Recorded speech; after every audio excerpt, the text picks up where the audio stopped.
So I would like to start with asking, how diverse is China? How many ethnic minorities does China have? And what does it mean if you're not of the Han majority? So I think there are sort of two ways that you could think about that question. There's a kind of deceptively simple answer, which is that there are officially, according to the Chinese government, 56 officially recognized ethnic groups, or what are called nationalities, minzu in Chinese, in the People's Republic of China.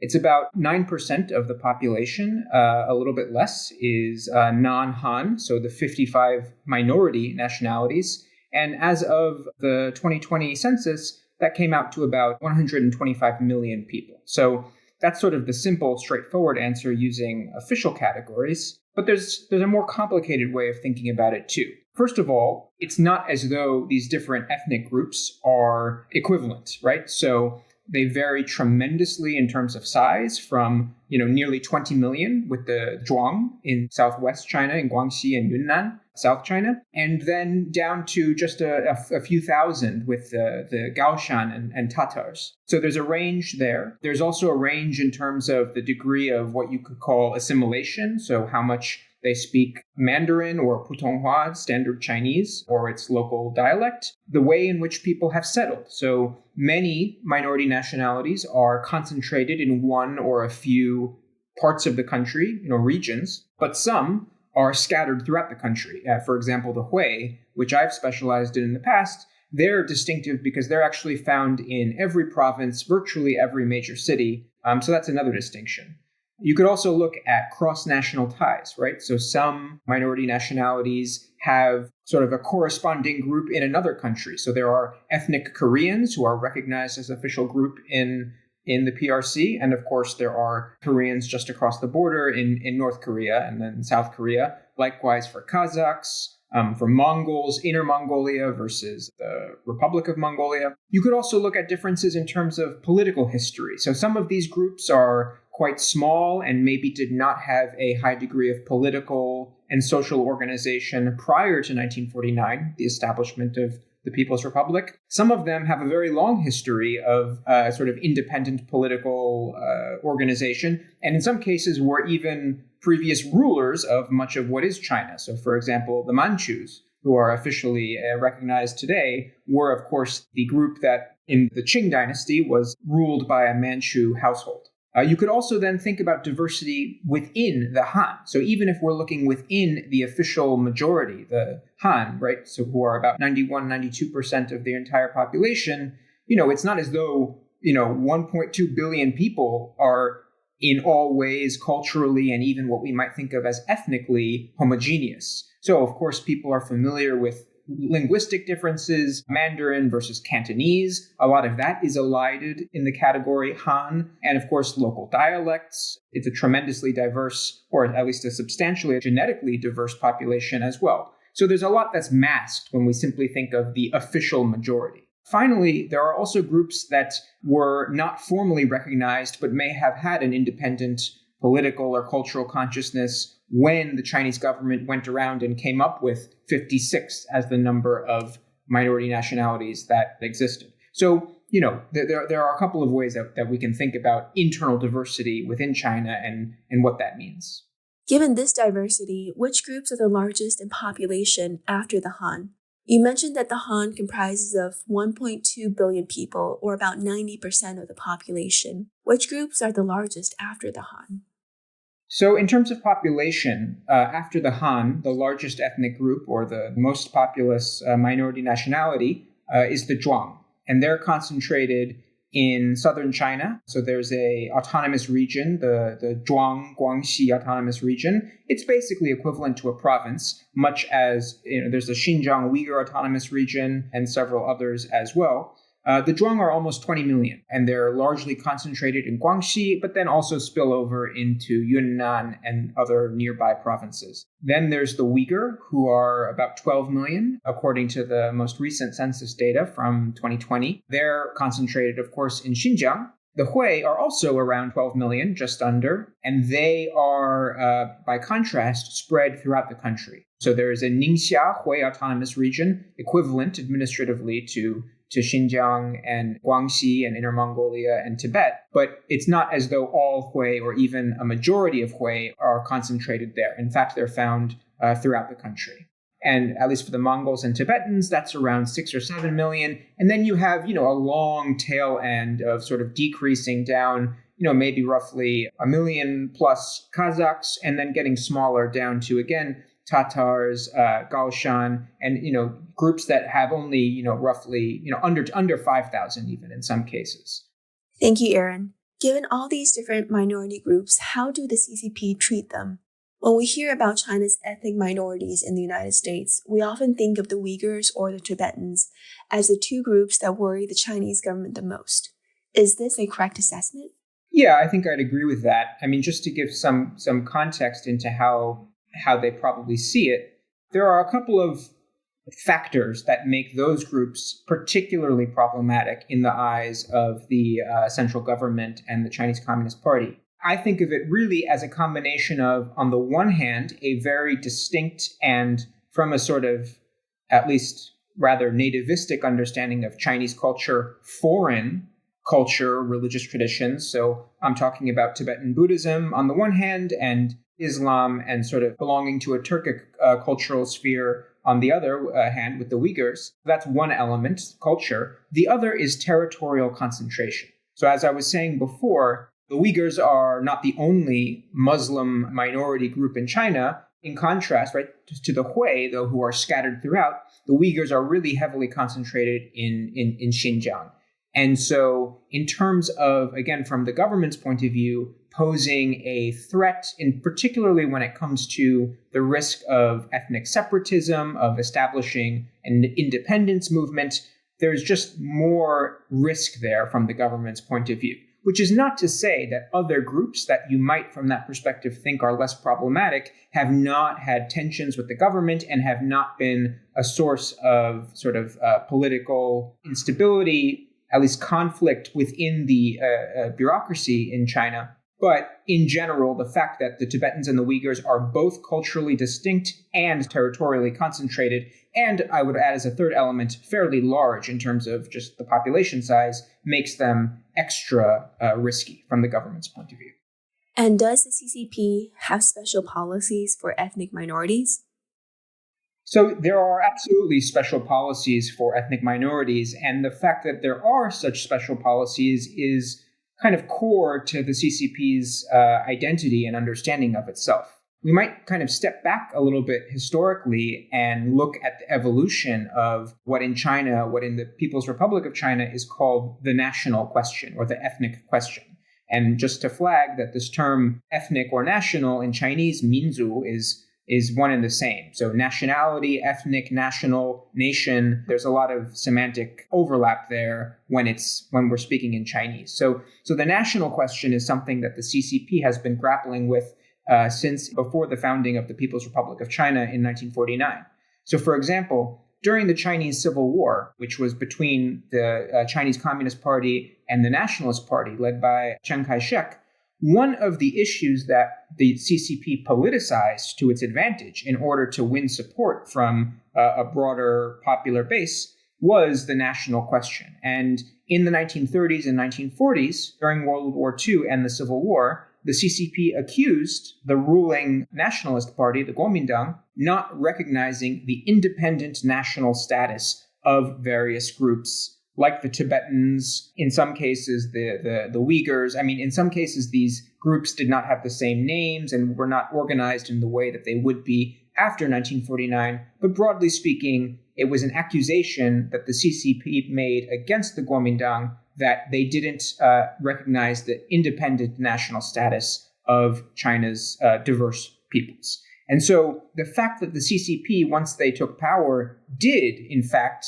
recognize these groups as distinct nationalities, ethnic groups, nations, and gave them special policies is really core to kind of the historic identity of the CCP as they defined themselves against their political enemies. Now, as to the specific policies, we're dealing now with 70 plus years of history, so they've changed over time. But broadly, I think you can kind of think of two types of policies.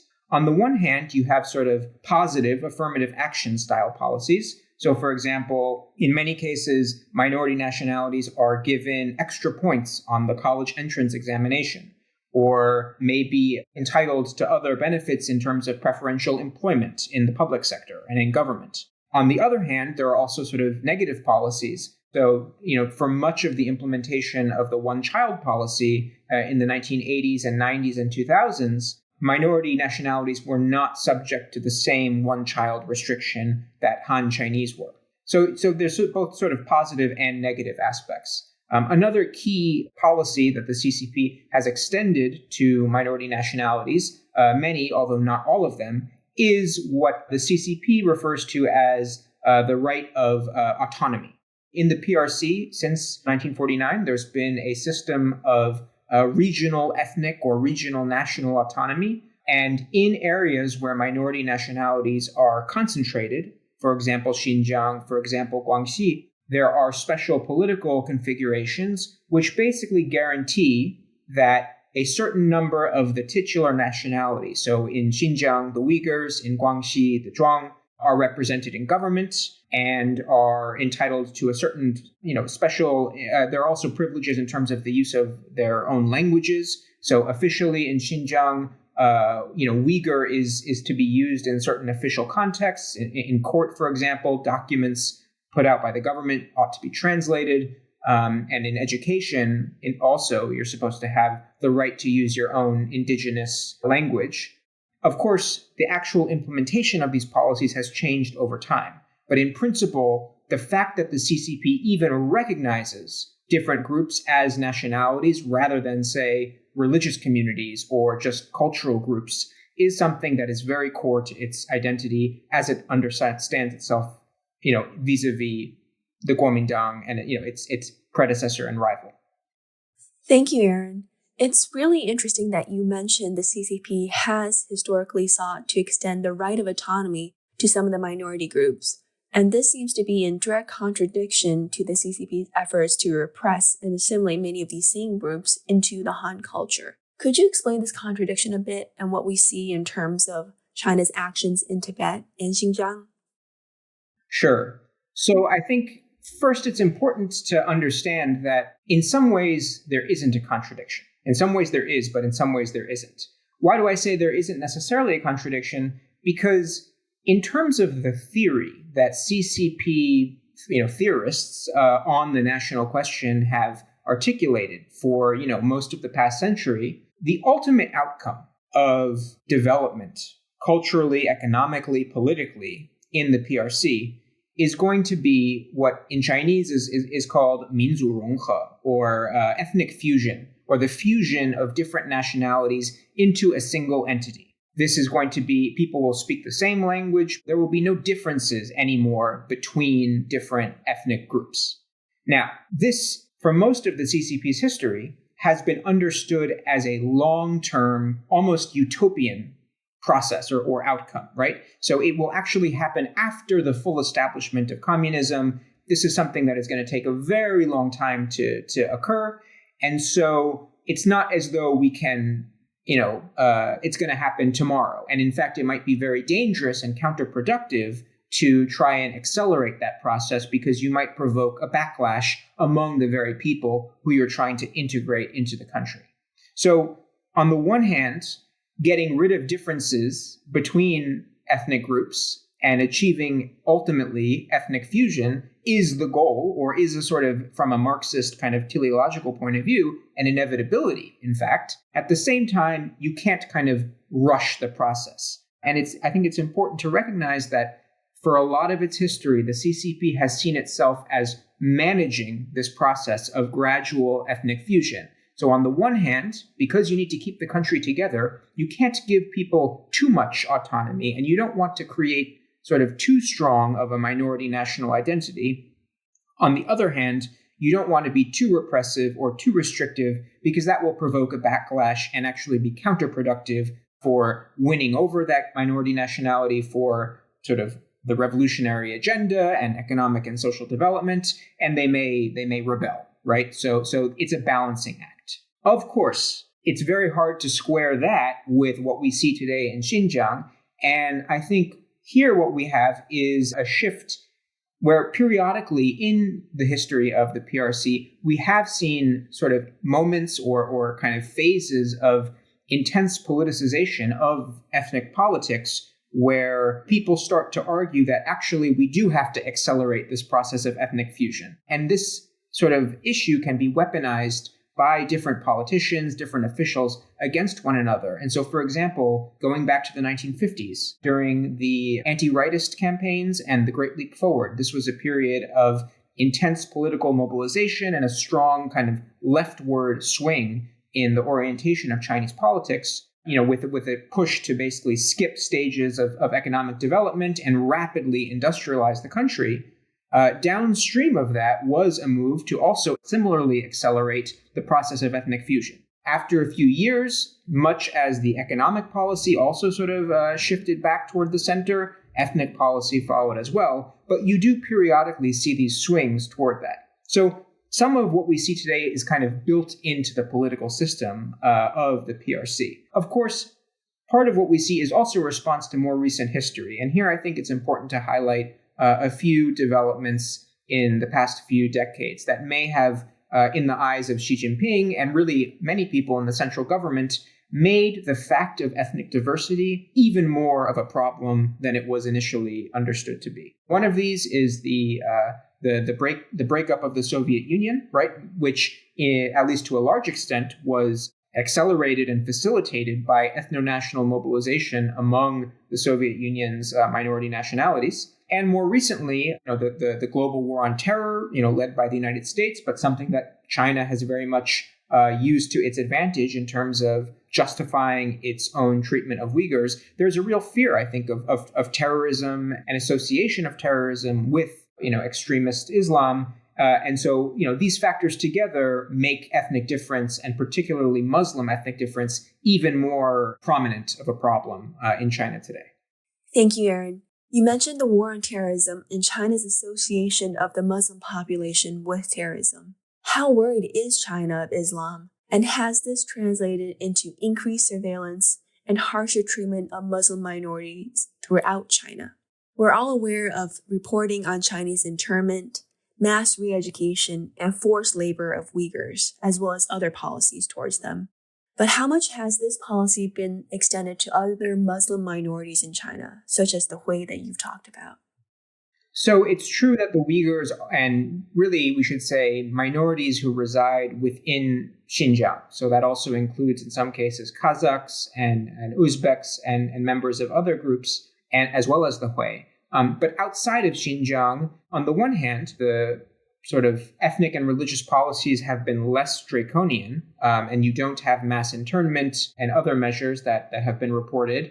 On the other hand, you do still have a very aggressive campaign to transform Islam, and from the government's point of view, to make Islam Chinese, to Sinicize it. So 中国化, this is the official rhetoric, to turn it into something Chinese. And, I actually just returned from a field trip to China for a few weeks.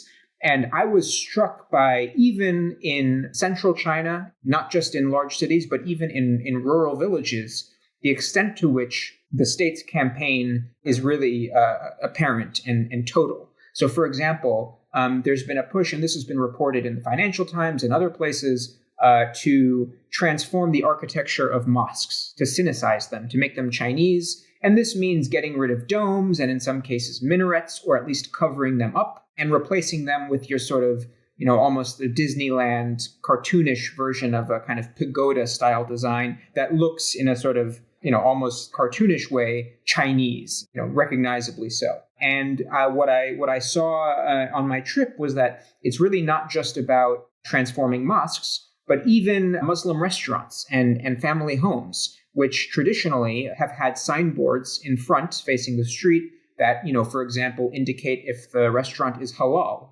So it will say halal in Arabic, or it would say, Muslim restaurant or Islamic restaurant in Arabic. Many family homes, much as in sort of, the traditional Chinese village, you might on door fronts have sort of, the 对联, the two sort of vertical lines of Chinese characters. you would have those, but they would be and in the traditional red and gold, but they would be Arabic rather than Chinese characters for Muslims. And signboards on top of gates and doors would also, have the Bismillah, or in the name of God, the most merciful, the most compassionate, an important line from the Quran. And this has been completely removed and sort of taped over or removed or replaced with signboards that have no Arabic. Earlier designs had palm trees and kind of evoked a sort of Middle Eastern imagery, and have been replaced with bamboo and Chinese characters only. So even at the sort of very micro local level in Hui communities, not Uyghur ones, the campaign to make Islam look Chinese in a very crude way is quite impressive. In terms of China's efforts to transform Islam, is that particular to Islam, or are you seeing that apply to other religions? So in other words, are there other CCP attempts to synthesize other religions, for example, such as Buddhism? It is common across all religions. And so, official policy statements about religious policy in the PRC today will all talk about Sinicization of religion or Chinification of religion. But given both international geopolitics, Islamophobia, the association of Islam and violent extremism and terrorism, it is perhaps most aggressive when it comes to Islam, and to some extent Tibetan Buddhism, although I'm less familiar with that context. Thank you. Could you share a little bit about how China decided on the official number of 56 ethnic groups? What process did China take, and how did China come up with this very specific final number of 56 groups? So I think it's important to understand that it was a political process. The majority of the groups that are today recognized as minority nationalities were recognized as such quite early on in the PRC period, in the early 1950s. So back then, basically shortly after taking control and winning the Civil War, the CCP and the new government of the People's Republic of China embarked on a series of surveys to figure out, to learn about the population. And they had to do so, by the way, not just for ethnic reasons, but for all sorts of reasons. They had to understand who owned land, because land reform was a major priority for the regime. They had to figure out how many people in China there were. They didn't really have reliable census data yet. And so, the process of studying what ethnic groups exist was part of a larger process of the new regime basically getting to know the population that it had just begun to rule over. So as part of that, they dispatched, teams basically of social scientists and local officials who went around, and their goal was to understand what ethnic groups does China have. One thing that's important to remember here is that at the time, and really to this day, I think, the CCP has a very strong or particular definition of what ethno-national identity means. So they take it very seriously. So in China today, one's nationality, one's ethnic affiliation is on a person's identity card. You can't just sort of change it or erase it. It's complicated. Even if you intermarry, there are rules governing what happens to your children. And this is in part a reflection of the fact that, for the Chinese Communist Party, ethno-national identity is real. It's something that will actually dictate or at least inform how people and groups behave. And they occupy different stages of development. And so it's important to kind of get this information correct, to get it right. Otherwise, you risk kind of mishandling the situation. And you can't apply, in theory at least, sort of policies designed for people for what the CCP views as the more advanced nationalities, so the Han, for less developed, less advanced nationalities until they have been equalized, until the gaps between them have been eliminated. So that's part of the motivation here. The CCP was, drawing heavily on theories from the Soviet Union, right? Their sort of tutor in all things communism at the time. So Stalin himself, in an early period in his career, Stalin had actually been in charge of sort of minority nationality affairs in the Soviet Union, and he had articulated a fourfold set of criteria for what constitutes a minority nationality. So you need to have a common territory, a common economic system, a common and distinctive language, and a common, what he calls a kind of common culture or psychology manifested in a common culture. Now, in theory, this was what they were going to apply, but in fact, very quickly they realized that politically this was not necessarily viable, that there were some groups that they wanted to recognize but did not meet all four of those criteria, and some groups that claimed to be minority nationalities but actually didn't. So in fact, although there are only 55 minorities recognized today, initially there were a couple hundred that actually claimed minority status, again, in part because it was understood to come with various benefits, the right to autonomy, and so forth. So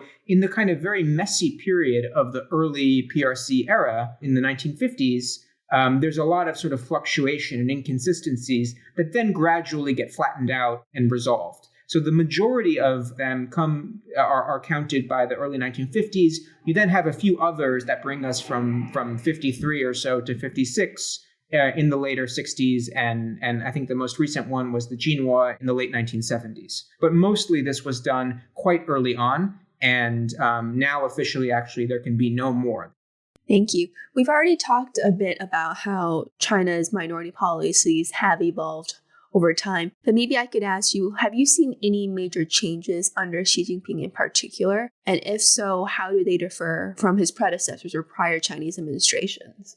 So I think about change in ethnic policy in two ways. On the one hand, there's a sort of a cyclical nature to it, or a kind of pendulum swing, where we go from periods of more assimilationist policy. So, for example, imposing Mandarin or standard Mandarin over the entire population, toward more multiculturalist policies, such as not only permitting minority nationalities to use their own languages in official contexts, but actually helping them come up with scripts for those ethnic groups that did not already have a writing system. And this goes back and forth. And this sort of pendulum approach or framing of politics is something that is, we see in other aspects of Chinese politics. It's not just about ethnic policy, but it's sort of a piece with that broader, the view of Chinese politics as swinging from periods of more repression to relaxation and back and forth. On the other hand, I do think that there is also a sort of linear dimension to change, which really has to do with the capacity of the state.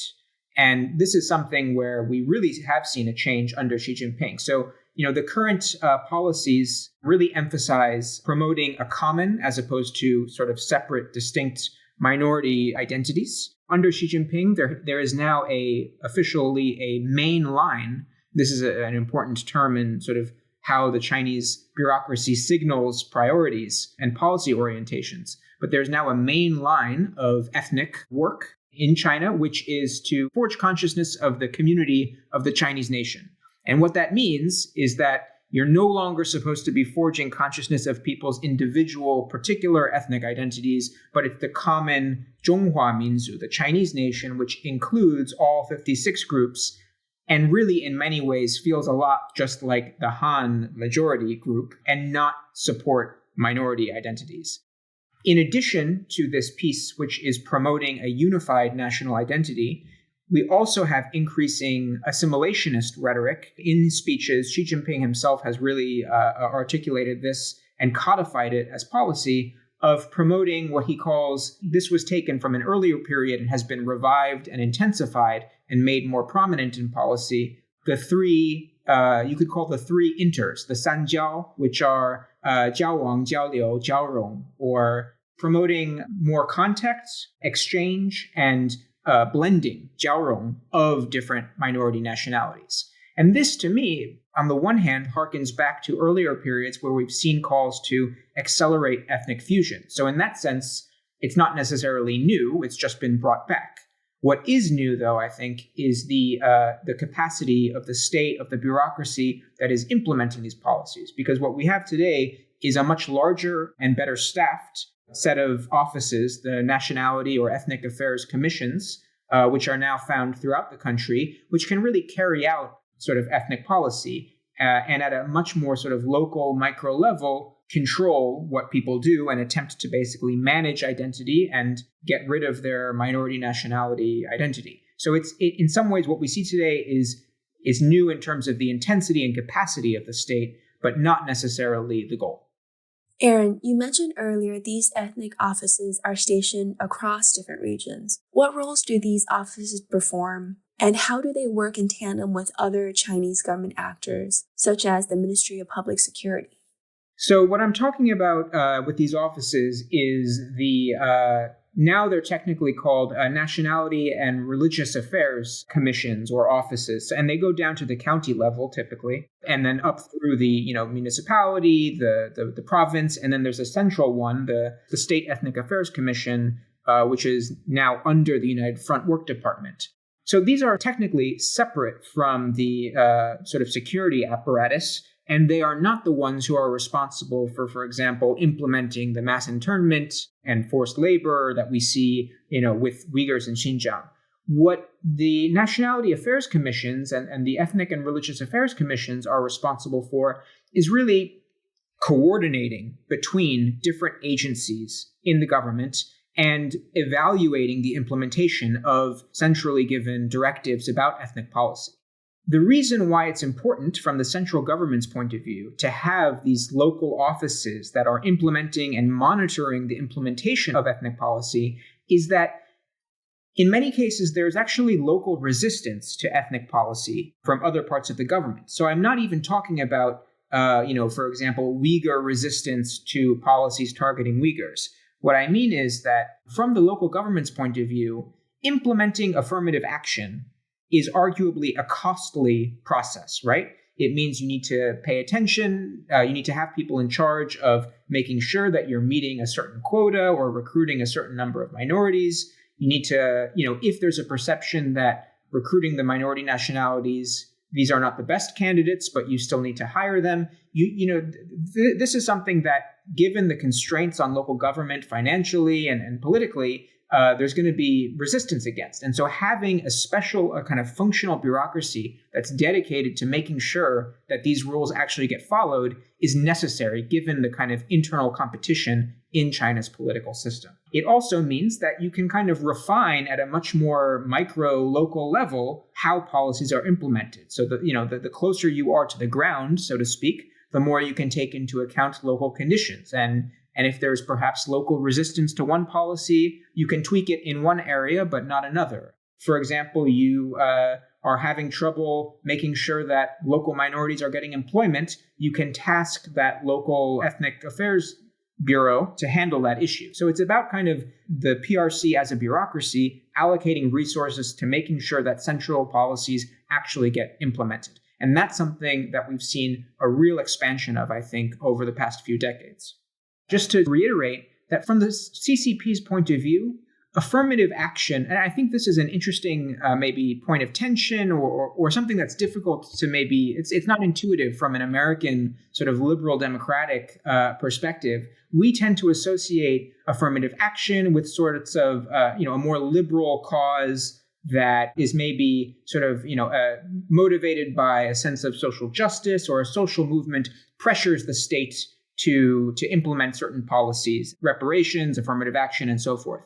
In the Chinese case, affirmative action is also part of facilitating long-term assimilation or ethnic fusion, right? The idea, again, is that in order for ethnic fusion to take place, you need to eliminate the differences, the inequalities, but also the cultural differences between ethnic groups. And therefore, from the government's point of view, getting the economic and material conditions of minority groups who might be relatively poor or undereducated in certain areas, just for historical reasons, is just as much a part of facilitating long-term assimilation and integration and ethnic fusion as are the more aggressive kind of and coercive and, let's say, in the case of Islam, Islamophobic and sort of culturally manipulative practices that get more attention in the news. So again, from both the sort of, the left hand and the right hand, or the positive aspects and the negative aspects, the long-term goal is always ethnic fusion. Thank you. That is really fascinating. Let me now ask you, how organized are these ethnic groups, and are they able to push back against discriminatory CCP policies?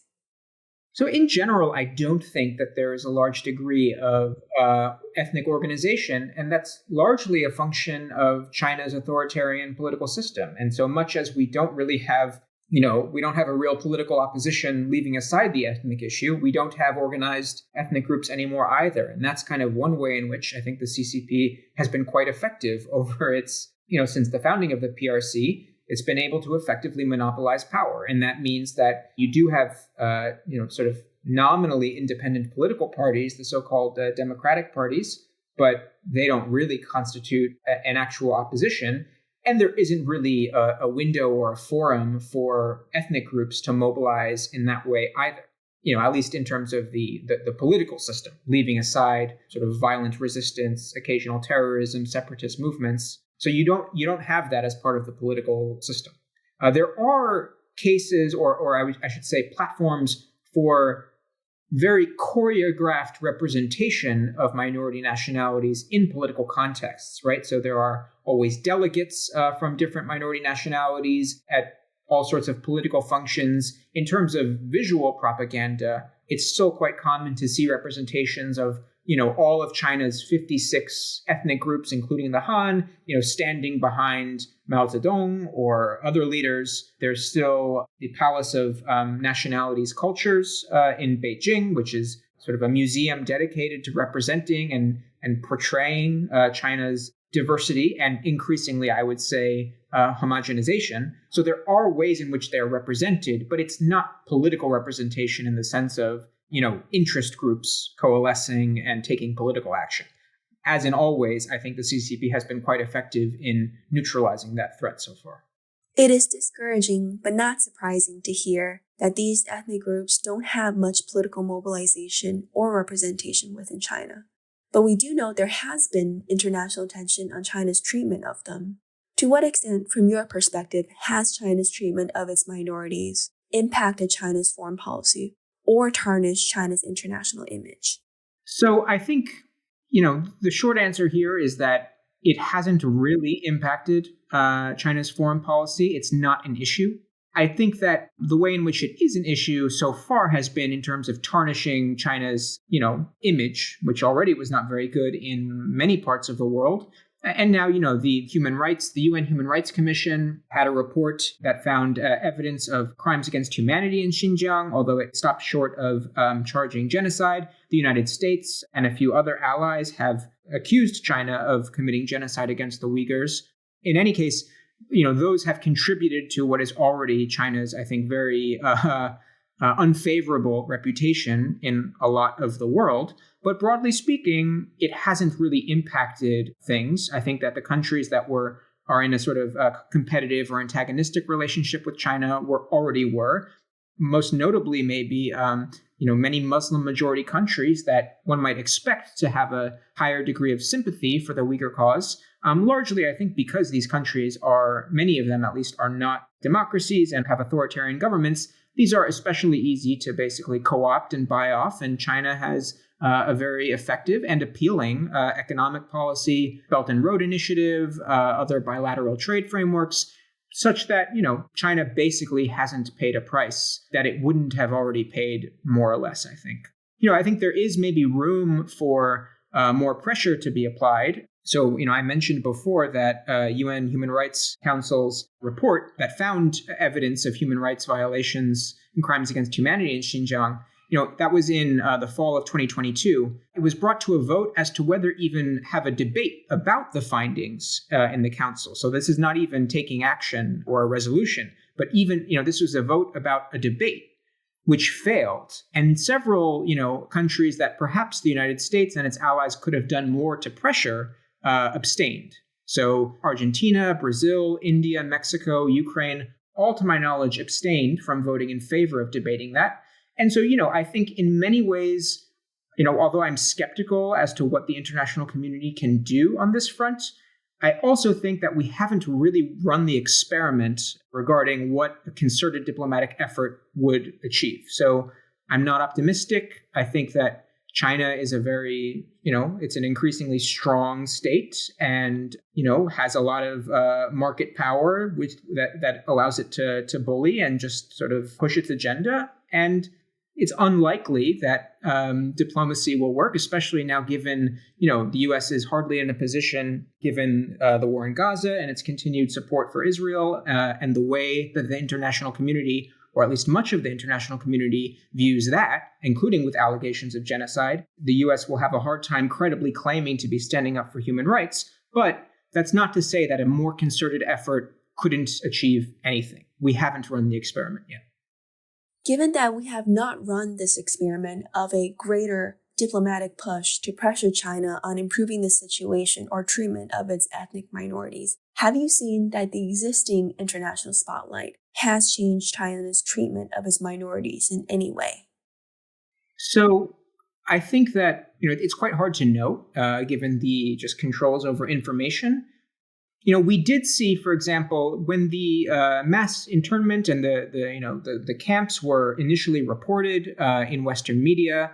Initially, the Chinese government's strategy was to deny their existence, and then, as evidence mounted, they changed tactics and sort of rebranded them as vocational training centers. That's a narrative change. I think it was prompted by recognition that, especially in Western countries, the connotations of the word concentration camp maybe were not anticipated on the Chinese side, and there was a move to sort of shift away from that. But in terms of what was actually going on, it's difficult for me to say whether it made a difference beyond the media framing. I also think that, we've seen other narrative changes now and sort of diplomatic strategies where there's a new effort on the part of the Chinese government to rebrand Xinjiang as a beautiful tourist destination to showcase, happy Uyghurs and who are gainfully employed and very happy and grateful for the assistance that they receive from the government. And to do that, by the way, both for the domestic Chinese audience and for the foreign audience. But, as to whether that has corresponded with an actual change in the general treatment of Uyghurs, it's difficult to say. On the other hand, China is a strong state, and a lot of this is internally directed, and so I'm skeptical about what the outside world can do. The Chinese system has a way of cooling off. I mentioned before about the sort of swings from tighter to looser and more restrictive to more relaxed policies in general and in ethnic policy. And I think that from the Chinese government's point of view, they have an incentive, given that their goal in Xinjiang is in part to basically securitize and, in their view, pacify the Uyghur population. At some point, they have an incentive to say, look, if you are more, again, from the government's point of view, compliant, culturally Chinese, less of a problem, that's going to be better for you, right? I mean, they work with carrots and sticks together. So we may see some easing, but again, that may just be because of the internal logic of the Chinese system rather than because of external pressure. I think it's quite difficult to discern. And once again, we haven't really tried putting much pressure in the first place.